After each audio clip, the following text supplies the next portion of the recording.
Nice jacket.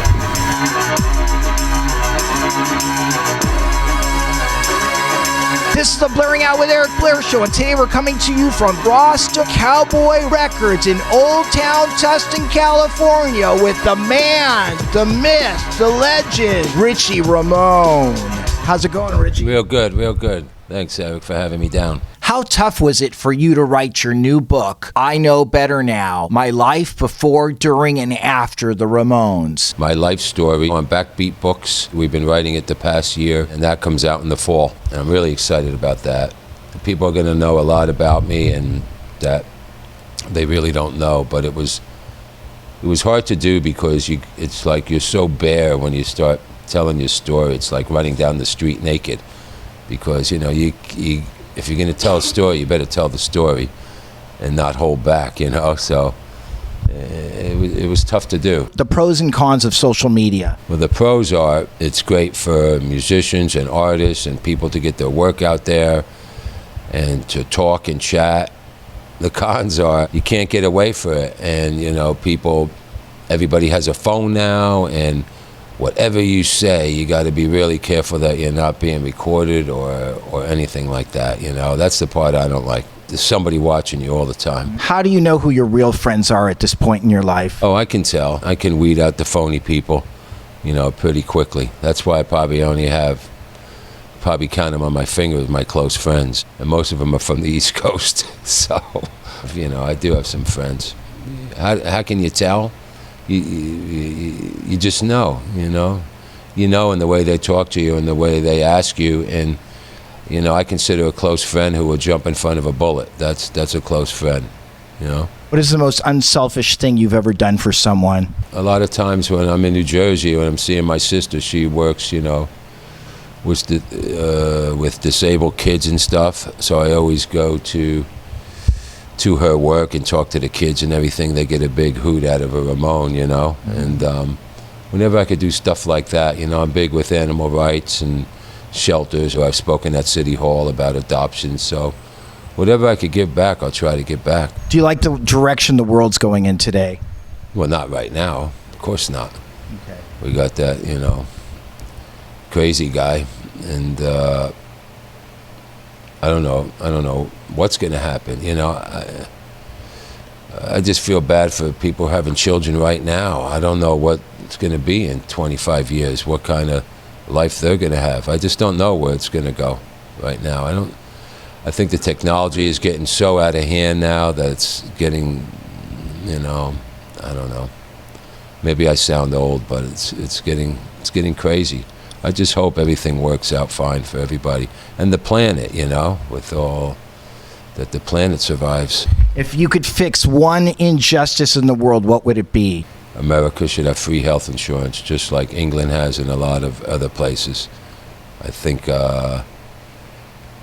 it's all about money here and making pills that are too expensive, and we'll never have, good free insurance or anything like that.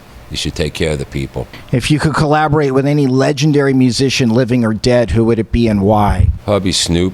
I really like Snoop Dogg. I'd really like to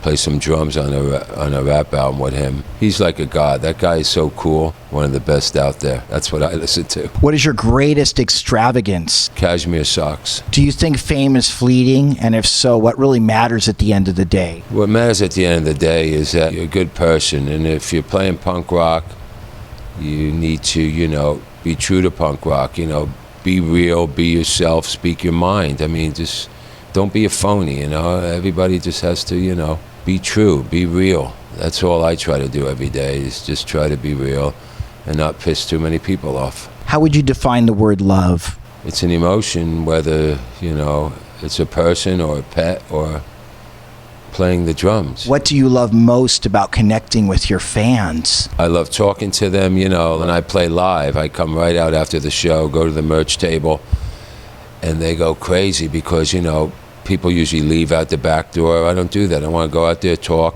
take pictures, sign whatever they have to sign. That gives me a good feeling. They're really happy that I'll do that for an hour after the show, getting bombarded with questions and autographs. It's a different time, like the social media, it's a different time. You can't hide anymore. There's no hiding, so why not go out there and say hello to everybody? What is your greatest fear? Getting hurt by power saws. See, I just cut off some of my finger, but I don't live in fear. I don't really have any fears. Just like hurting self, I fear more for other people. Like if someone's going out, or I'm always fearful of like a car accident or something like that. Those really weird things that happen, and then your life changes like that. So I guess I'm fearful of that, car accidents. What brings you the most peace in your life right now? I guess the oils, and the edibles you get at the store here in California, THC. That brings a lot of peace to me. What would you like your legacy to be? Just that Richie Ramone was, great drummer and a good guy, and treated people with respect. If you believe there's a hell, would Hitler be rotting there? Of course he would be rotting there, but I don't know. I don't believe in that stuff either, so I'm not sure, And that's why in the song I wrote about my dad, I said, where'd you go to and how are they treating you? I want to know what's there. And I thought maybe he would answer me in a dream, but he never really has, because I don't really know what's over the rainbow over there. I mean, I don't, but Hitler should rot anyway. Do you have a Lemmy story? Lemmy, backstage, I don't know if we were in Germany or somewhere. And it was me, Dee Dee, and Lemmy came back and said, it was right before the show. He said, you want to get high? And I said, sure. So, boom, big switchblade comes out and big scoops of powder. Now me, idiot, I thought it's cocaine, but it wasn't. It was that cheap speed, and like Dee Dee and I both did it right before the show. And there we go, playing along. 3 songs in, Dee Dee's turning around by his bass amp, just throwing all up on the stage by the bass amp, because he never really did the drugs, He was on anti-abuse for drinking at the time, and so he just threw up all over the stage, and we went on our way. But that was my fun Lemmy story. What was your youth like growing up in Passaic, New Jersey? Just, middle-class upbringing. My father was a landscaper, had a business with about 20 employees, and it's Passaic, New Jersey. Back then it was a little rough, but I think it's gotten a little better. But the Capitol Theater was there, which I'm sure you remember. And, it was a great place to grow up because it was close to New York City, only 10 miles from New York City.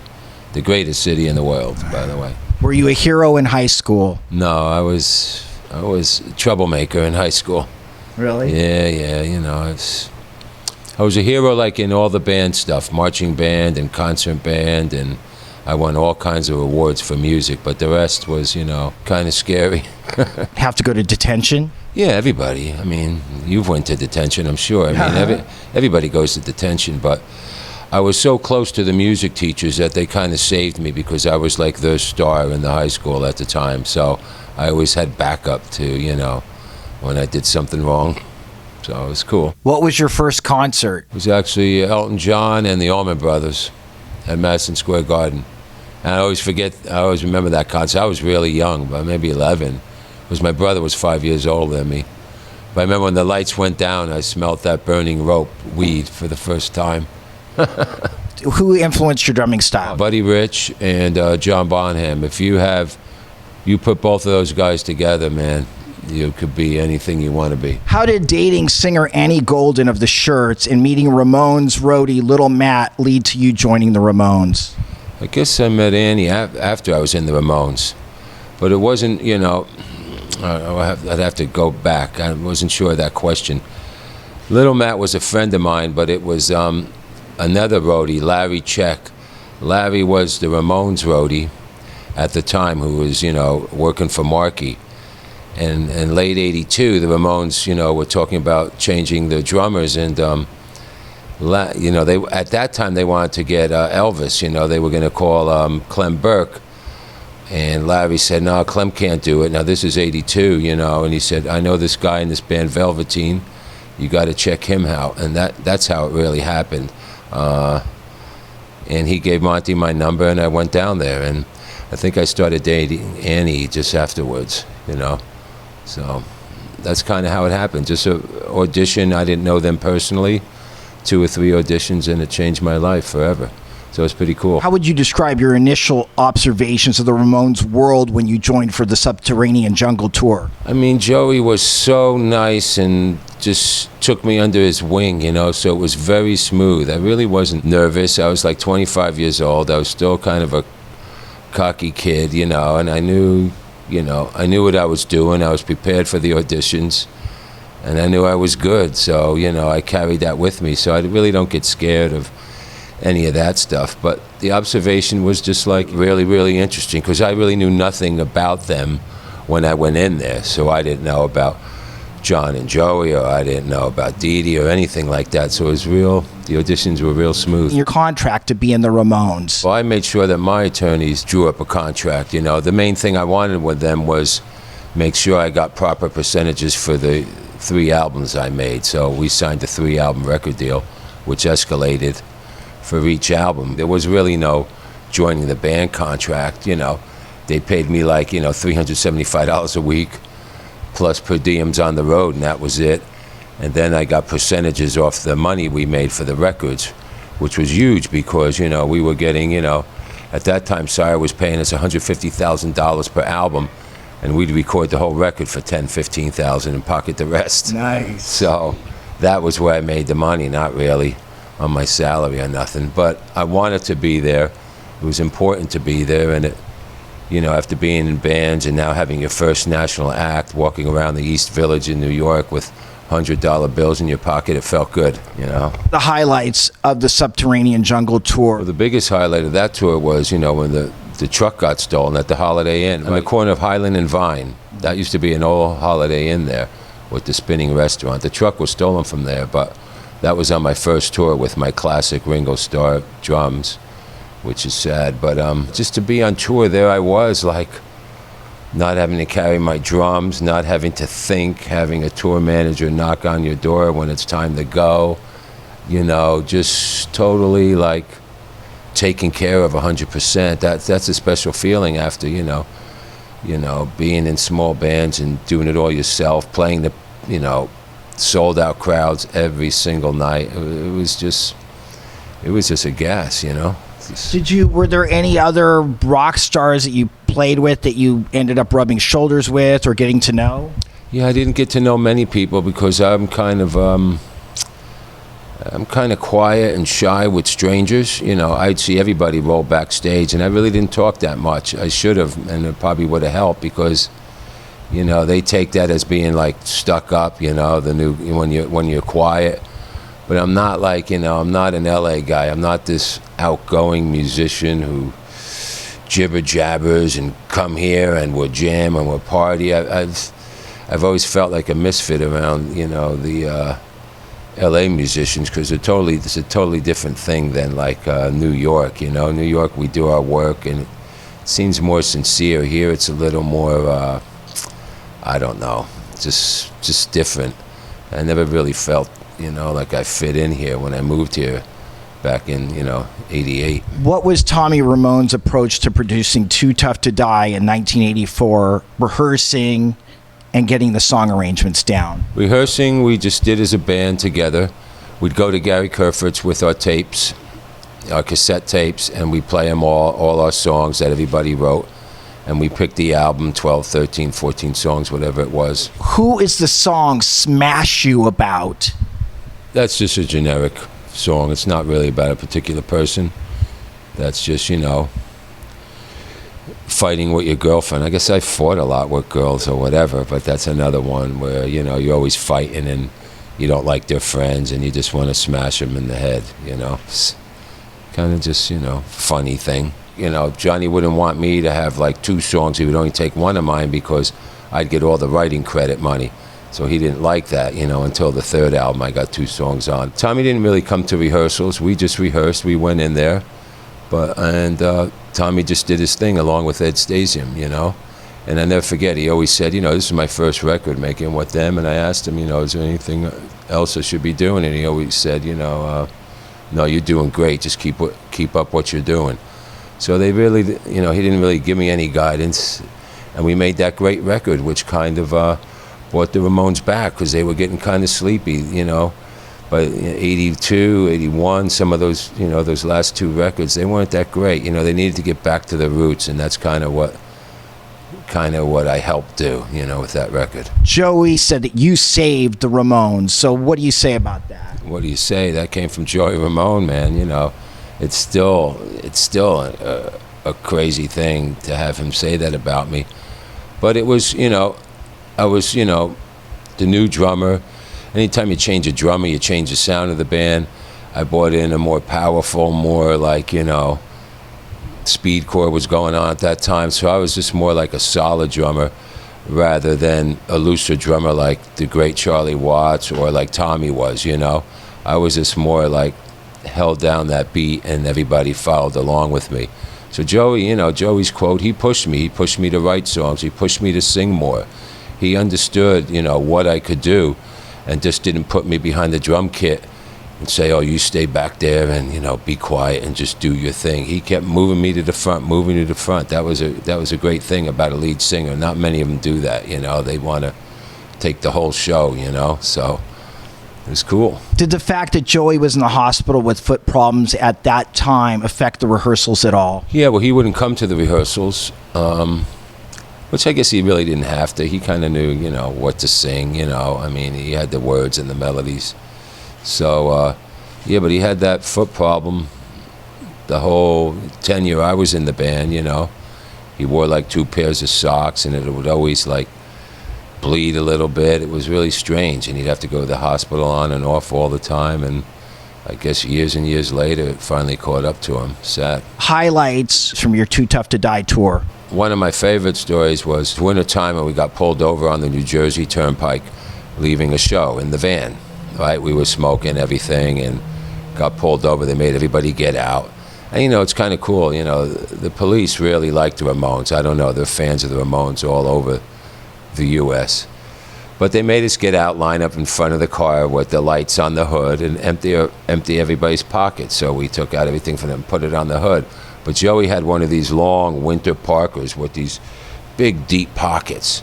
And he kept digging and putting stuff on the hood. He filled the whole hood of the cop car from stuff like a half a bagel and like dirty tissues and tissues with makeup and like all this kind of stuff. It was hysterical to see him. You got anything else? And he kept pulling out like all food and like he hadn't emptied those pockets in like 3 years. But it was really funny. That's one of my funniest stories.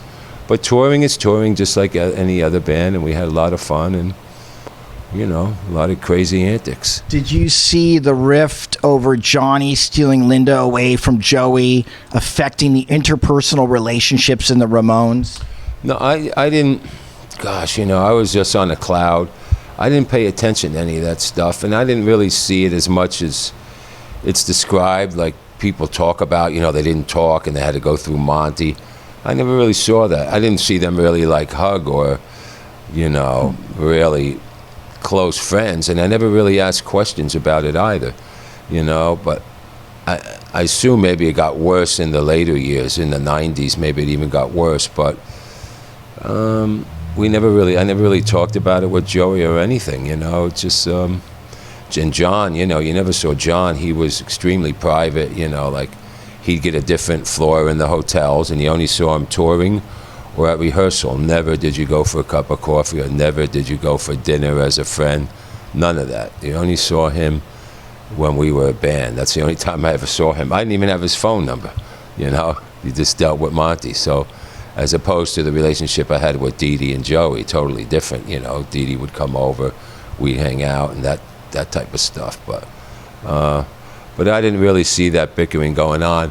But I remember a story where, one time John said, what's Joey doing? When he had that OCD and he'd step and walk forward and backwards, and you should ask him about that. And I said, I'm not going to ask him about that, And we never really talked about it, Joey. We would just laugh when we'd be walking side by side, and then all of a sudden I turned and he wasn't there. He was back at the street corner trying to cross the street, And we just look at each other and laugh, and that was it. We were friends. I didn't feel any need, or I didn't even care. I was just like, shit, I'm in the Ramones. Come on, this is all I want to do, you know? So you did see Joey's OCD manifest itself. All the time you saw that, yeah, sure. All the time we dealt with that. In fact, later, you know, by 87, it got to a point where, you know, Monty, the tour manager, would have to, like, you know, sometimes in the morning, drive him back to the club, and they'd have to open the door to let him out of the backstage door just once again before he could go further on. So I think that just kept getting worse and worse, you know, which is kind of crazy. But, you know, I got to take Joey back to the club before we leave. You know, it's like, okay. And then he becomes the singer of the greatest rock band in the whole world. Yeah, they didn't really know about this in like 1950, you know. They were going to give him shock treatment, and then finally, you know, they started to discover more about this disease, you know. So it was kind of scary then. He was like right on the tipper point of, like, you know, going to, you know, the insane asylum, you know, for no reason.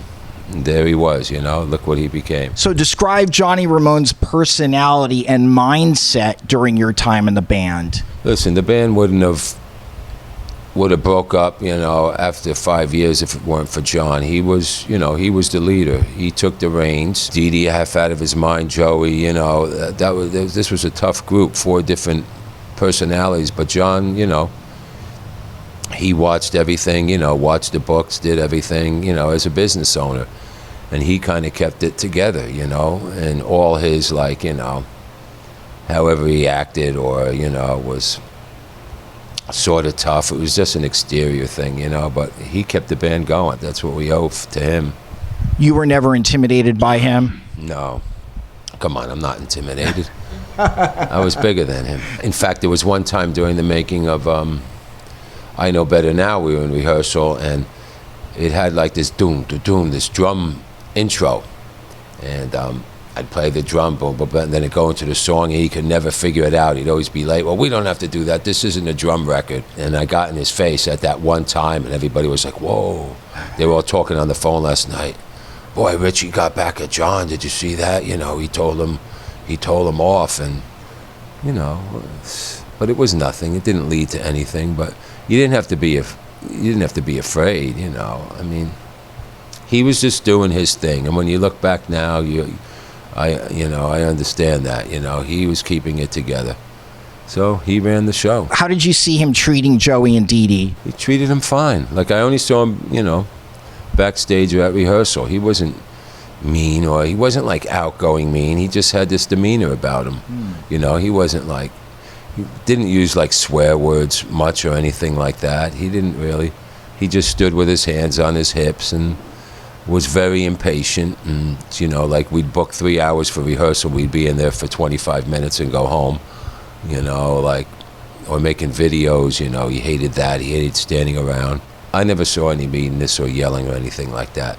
You know, I don't mean to bust the bubble of everybody, but it wasn't really like that during my time. So what has been your secret to not becoming a casualty to sex, drugs, and rock and roll?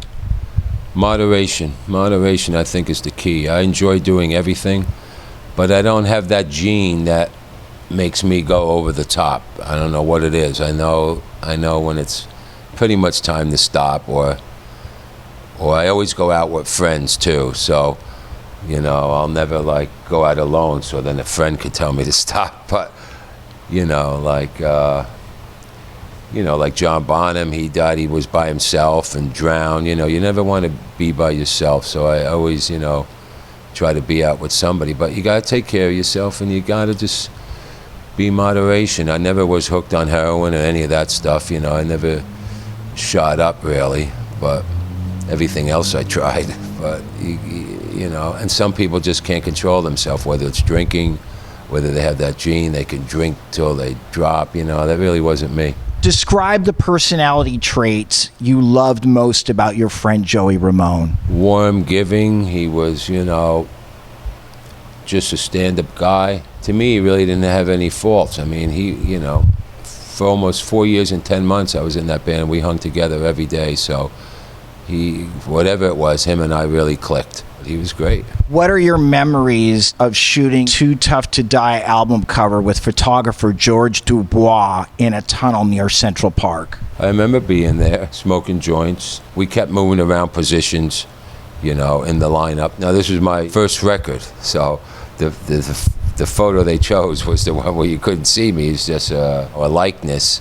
But if you look at that cover, I stood a different way. I stood with my feet together as opposed to them all spread, so you could tell it was me. But, it was just another photo shoot. It happened quick. Like I said, John didn't like to be around. We'd probably go there 1 or 2 hours and we're done, So they kept the shot where the flash in the front didn't go off.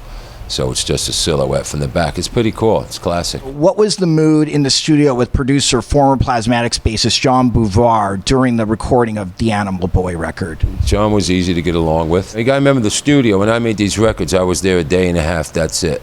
All those albums are like first takes that I did, maybe a second take. We'd all record together, and in a day and a half, I'd record 14 songs, and I was done. And I didn't really go back for anything else, until halfway to Sanity. I went back, but and then John just took it from there. He went to Sweden with Joe. He did all the vocals.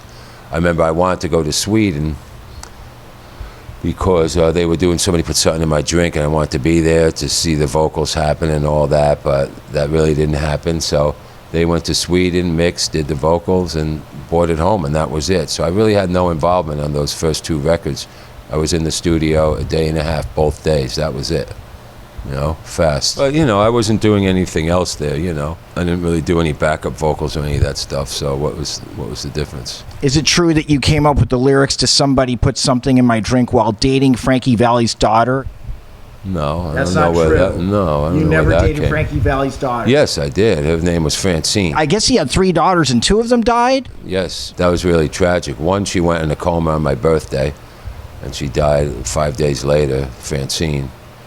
And the other sister, she was trying to get into her apartment, and she went on the roof and tried leaning over the roof to get in the window and fell off the roof. So he lost 2 daughters in 1 year, that guy. He still has 1 left, but that's a whole nother story that I could tell you all about. But did I write the lyrics then? Possibly. I don't know exactly, but, when I wrote the song, I wrote the lyrics, whenever that was. So that had to be like 85. What was the experience with that? It wasn't with her, it was afterwards, because she died in 80 or 81. Somebody Put Something in My Drink. We used to, when I moved to New York City, we'd go to nightclubs, and, we had no money then, so when people got up to dance or go to the bathroom, we'd just steal their drinks off the table. So we'd drink for free all night, just stealing drinks. And one of those drinks had LSD or something laced in it. And, I started to feel really weird and got nervous, like, maybe I better go to the hospital, because if you don't know if you took something, it's kind of scary, And then I realized what it was, and then everything was good, but, it was a funny story. And it led off, the Animal Boy album, That's so right.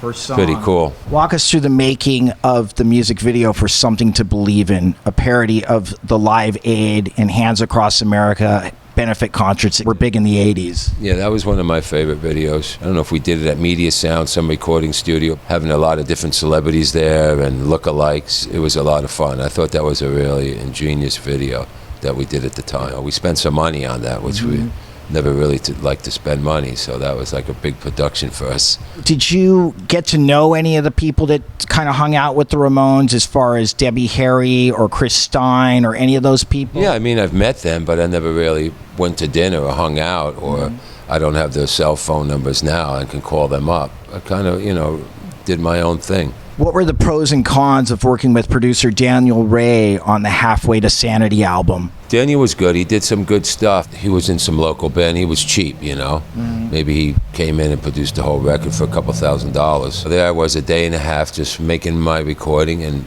playing the drums that I needed to play. And then Daniel stayed and did a bunch of overdubs. You got to fix all the guitars and fix the bass and all that kind of stuff. Once the drum tracks are down, it was good. During the making of that record, I got a call at 4 a.m. from Joey asking if I can come in. He wasn't liking the sound of the record and remix some songs. So I remixed like 5 songs on that record, and I remember telling John, give me some credit. I should get a credit on the record for the 5 songs I remixed. He was like, no, no credit. I mean, I wasn't even asking for money, but, that's just the way he was, and that was it. But I guess Daniel's a good guy. I haven't spoken to him since all that time, but he got upset with me over that. Like, I got called in, so I guess that kind of ended our friendship or whatever. What was your favorite thing about Dee Dee Ramone's songwriting ability and personality? Dee Dee writes songs like from the time I go from here to my car, he'll write a song. He had notebooks of words, notebooks of poems. It was just incredible.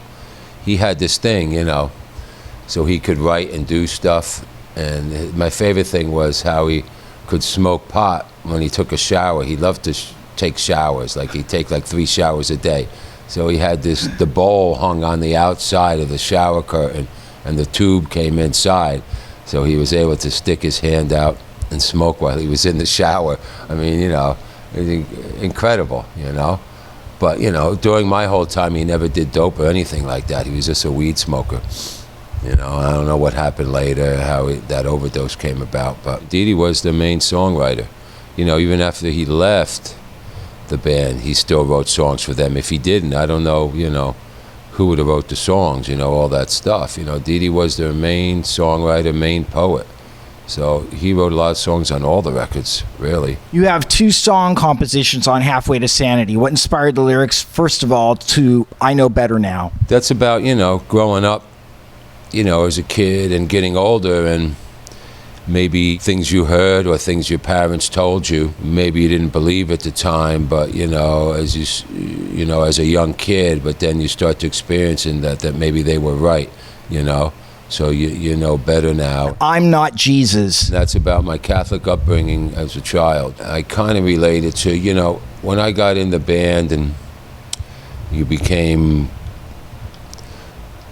a celebrity in quotes, or whatever you want to call what I became, people start asking you, for things, they start, hey, can you get me this? Can you do this for me? Can you do that?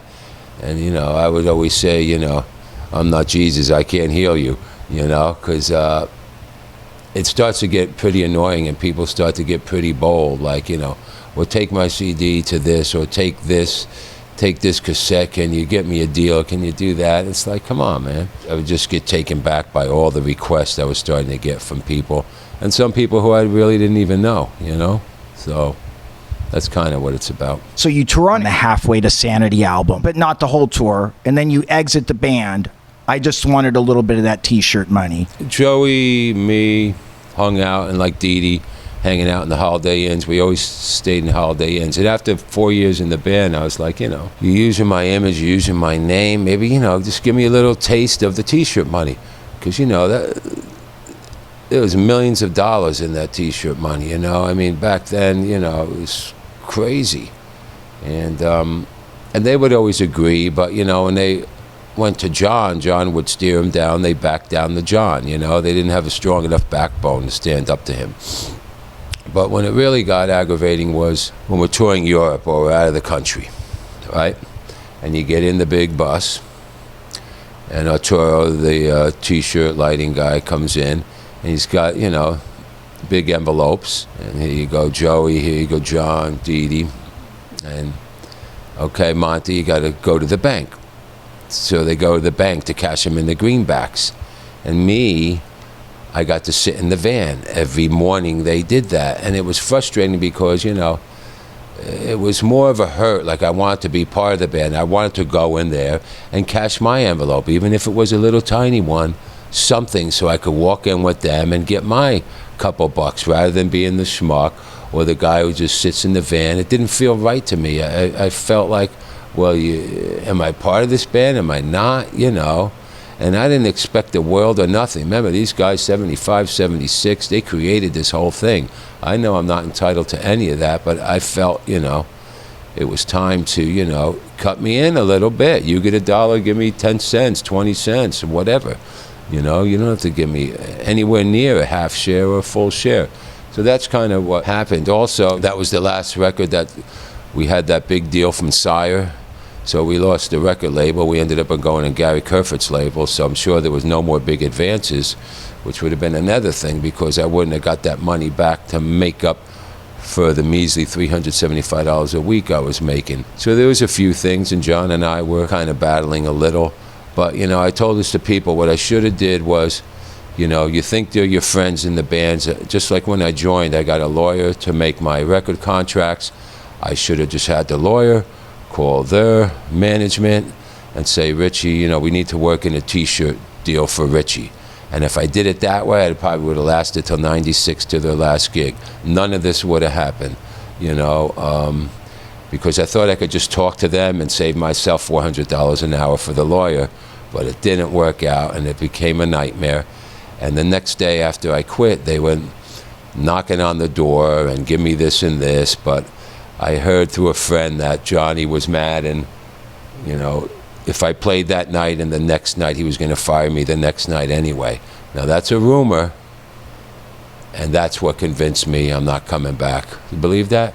So it's weird that just that little spin caused this whole thing to blow up.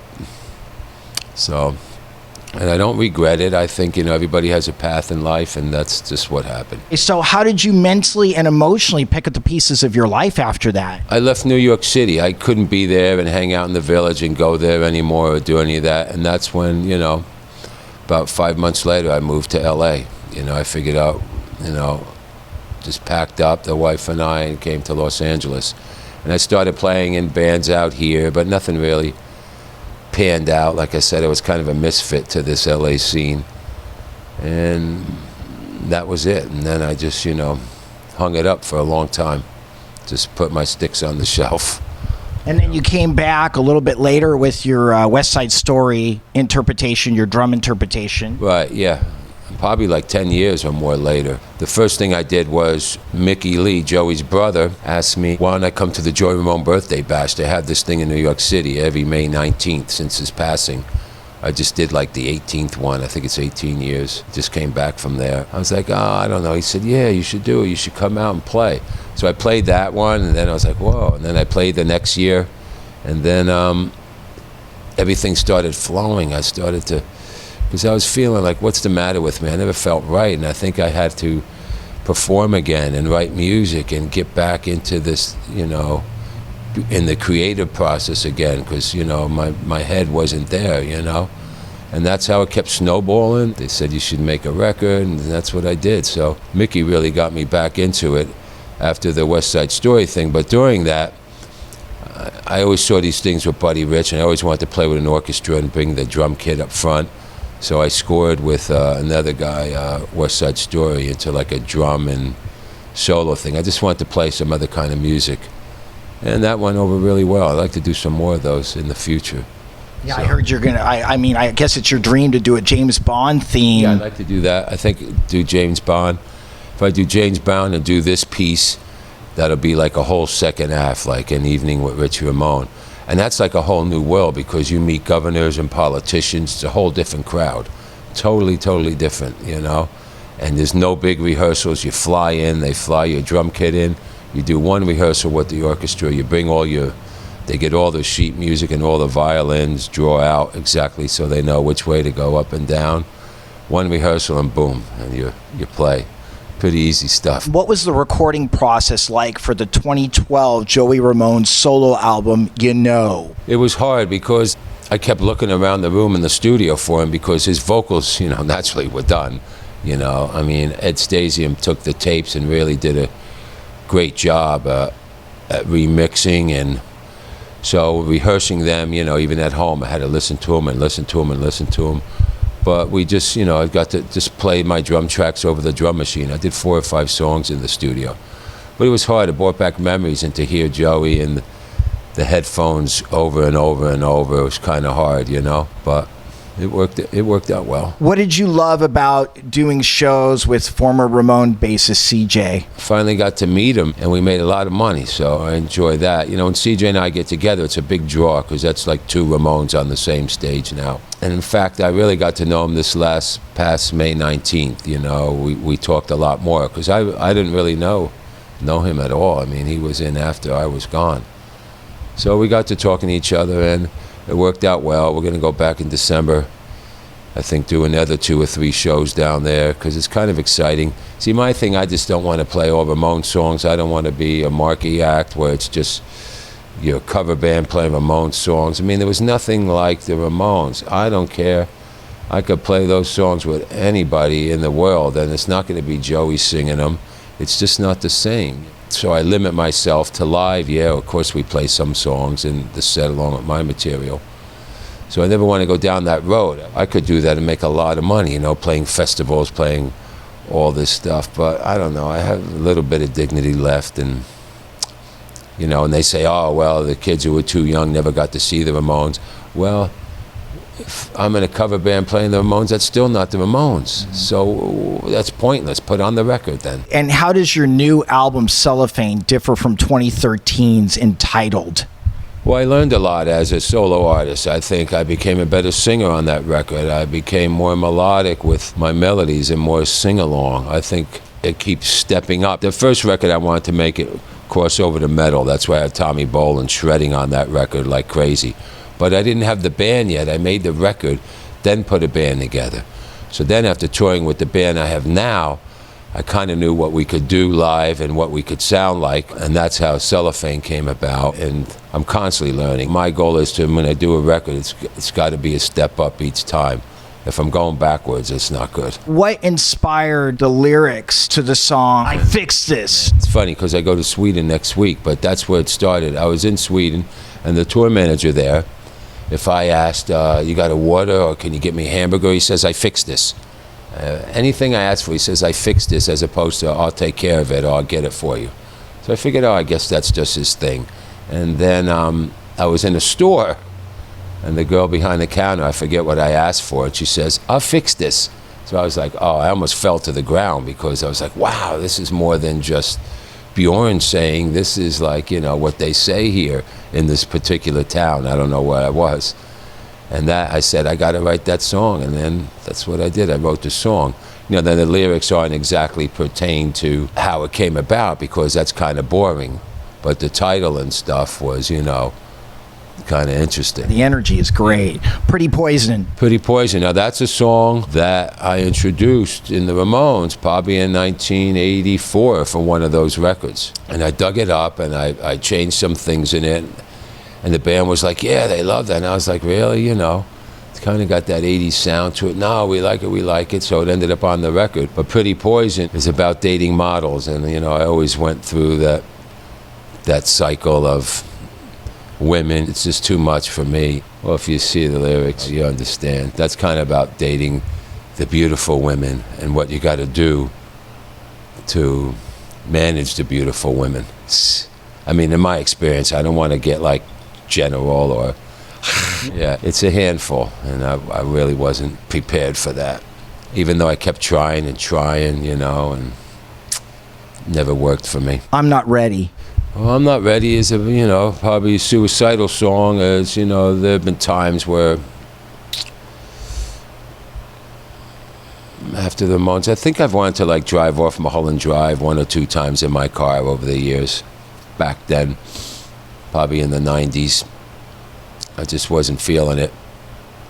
So it was it's a type of thing where, I wanted to have the strength to do it. I couldn't do it, I'd get up there, but I just didn't have the strength to go through with it. So now, and I'm not ready,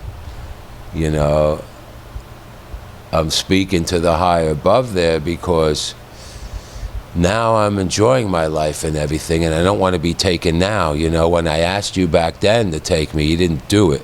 So don't be taking me now. That's kind of like the whole basis of the song.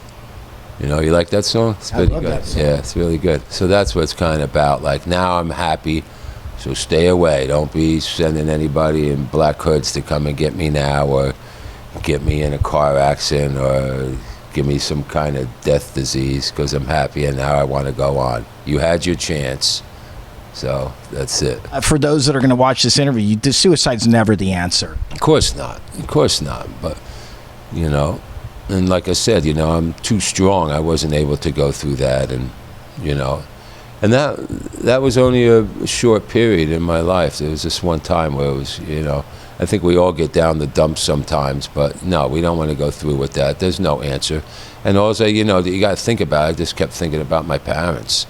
I'd devastate, them, losing their kid at 40 years old. That would be horrible, in a tragically like that. Suicide is being selfish, so don't be selfish. Think of all your friends and everything else, and that'll maybe snap you out of it. And then you covered Depeche Mode's Enjoy the Silence. What inspired you to want to do that? I really love Depeche Mode, and they're big in the Latin communities. They're huge in South America and Spain. And I love that song, and the voice worked for me, the voicing, the lyrics, and I wanted to make it, into, no synthesizer, just guitar, make it heavy.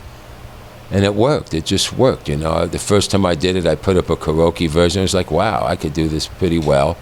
And I sped it up just a hair and just put heavy guitars on it. And it's really great, and it's really great live because, a lot of people don't have my records.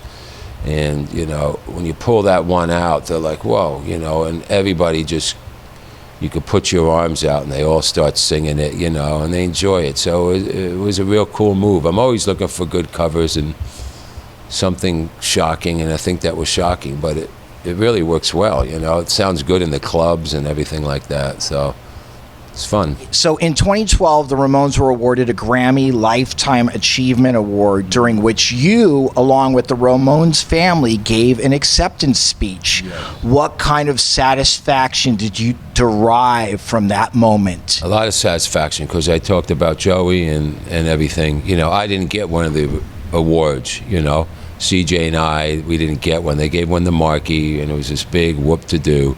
Either you give it to the 4 original members or you give it to everybody in the band, even if there were 20 guys. I mean, that's the way it worked. So Mickey said, well, because, Linda and I don't, we don't talk either because I sued the Ramones years ago or whatever. He said, well, you come. They won't know you're going to get up. And there we were sitting in the front row. And, I went in there, and then Mickey got up and they started talking. Then he went like this. And I got up there with Linda, and she's like, what's he doing here, And that was it. I got up there and I talked about Joe and everything, and took pictures with Tommy. Marky wouldn't take a picture with me. But I always say that was the only time ever that the 3 Ramones drummers were under the same roof, which was kind of interesting. Never has anybody seen that. So, but it was special, It was special. I just wish they're here to accept the awards themselves, I mean, what good is it now, Joey always wanted some kind of hit or some kind of recognition, and until after they all passed, the Ramones really blew up after that, They really became more popular now than ever, so crazy. Tell me about Mickey Lee, because he's been really awesome to you. Yeah, he's really good with me, and it's my tie to Ramones Productions, He owns half of Ramones Productions, so he keeps me involved whenever he can, He knows stuff that other people don't know. But he's been good to me, and he's been very supportive of my career, and also pushed me like his brother pushed me to get out there and do what you do, because, at a time I was just going to stop forever and ever.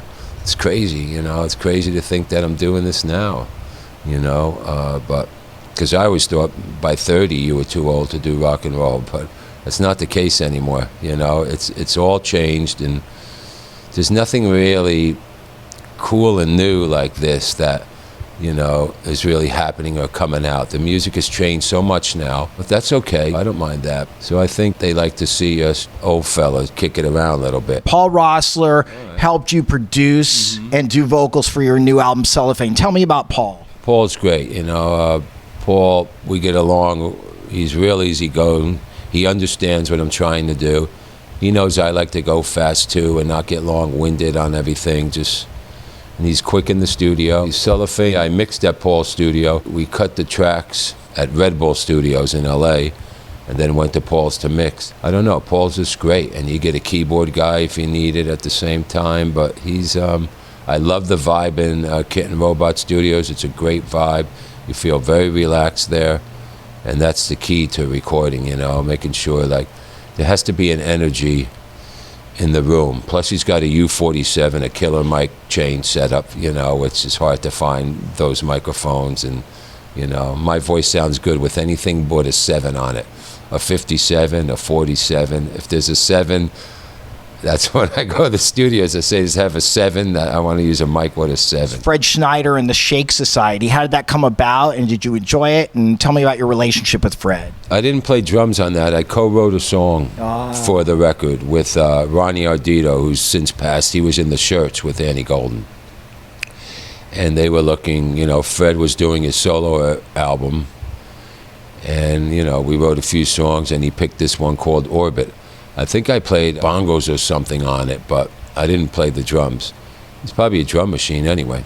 Yeah. And Ronnie played guitar, and that's how that came about. We just wrote the song for Fred. But Fred, you know, he's real easygoing too, you know. I mean, I know him back in the day, you know, Ramones and B-52s would play together a lot. Did writing your new song the last time about your father's recent passing help with the healing process? I think it did. You know, it was like he had dementia, and, you know, all my siblings still live in New Jersey. So they said, oh, well, just, the food wasn't going, the brain wasn't telling the food where to go, and it was swallowing in the wrong place. Kind of a weird thing. And he had a living will where he didn't want tubes stuck in his stomach. And so they just took him home, and he was fine for a long time. But so when it got bad, you know, I'm in LA, and my mother, you know, I remember the nurse said a couple days, that's all he's got, you know, like his eyes weren't open anymore. And people kept saying, I think he's waiting for you. I think he's waiting for you to say goodbye. And I'm like, I don't believe any of that stuff, you know, like, what does that mean?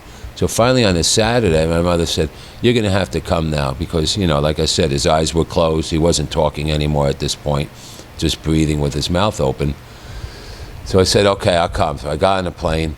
I got there at 2 in the morning after traveling all day, and because they live, you got to take like 2 hours from, you know, the airport. And by 4:30, he passed. In 2.5 hours, I was there. I just held his hand and spoke in his ear, and then he stopped breathing. Can you imagine that? So it did help, because I actually flew out. The funeral was the next day or a couple days later. Then I flew home, and I had some music, and I was just walking around, and like these words were popping into my head. I wrote the lyrics in 2 hours, went to Paul's, cut this song in 10 hours at Paul's, cut it, mixed it with the band, everything out of there, and we were done. And it was like, and now it's on a flexi disc in New Noise magazine, by the way, out now on issue 40.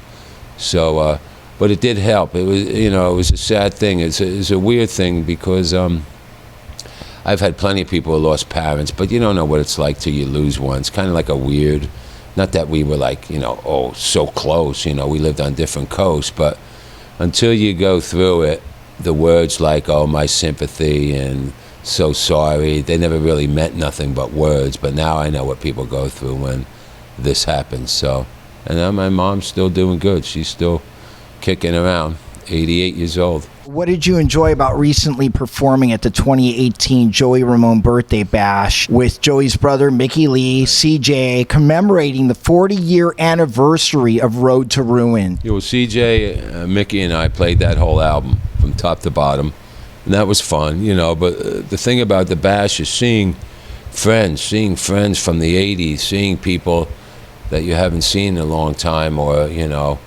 you never know who's going to pop up at that thing, you know. And it's you know, it's a special night, you know, because it's all about Joe. It's all about, you know, him, and we just think about him, and we party, and, you know, we have a good time. So and everyone who comes, you know, like it's sold out like in a couple days, you know. Everybody who comes is real diehard, you know, Ramones people, and, you know, they're like, you know, some of them are getting near 70 now, I guess, you know, the old ones from the mid-70s.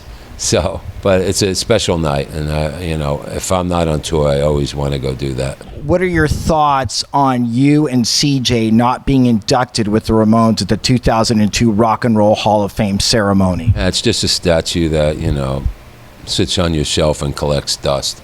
I don't really care about it, you know. I don't know CJ's thoughts, but I just thought it weird, you know, and then I didn't think Marky should have got in on it, but you know, I don't really care about that. Just another collectible. So what is next for Richie Ramone? Next week I go to London and we start our Swedish tour and Germany and Europe on June 20th. We're going to tour some more, tour some in the States. I'm going to keep writing. I'll have a new single out probably around the time the book comes out. And it's more of the same. We're going to tour, going to write, put out music. I still feel it's important to put out music. You know, I don't want to tour without music. That's just the easy way. You know, I still want to express myself and talk about stuff. If I have something to say, I'll write a record. You know, I just don't write songs. I have to experience something, or I have to have something on my mind that I want to say. I just don't want to put out, you know, garbage, you know. So, but I think I'm getting to that point now. So it's been a year and a half since the last one. So I think next year you'll see another record. Thank you, Richie. Thank you. It's been great having you on the Blaring Out with Eric Blair show, man. Nice to see you. You rock. This is the Blaring Out with Eric Blair show with Richie Ramone signing off. Bye-bye. The Blaring Out Show.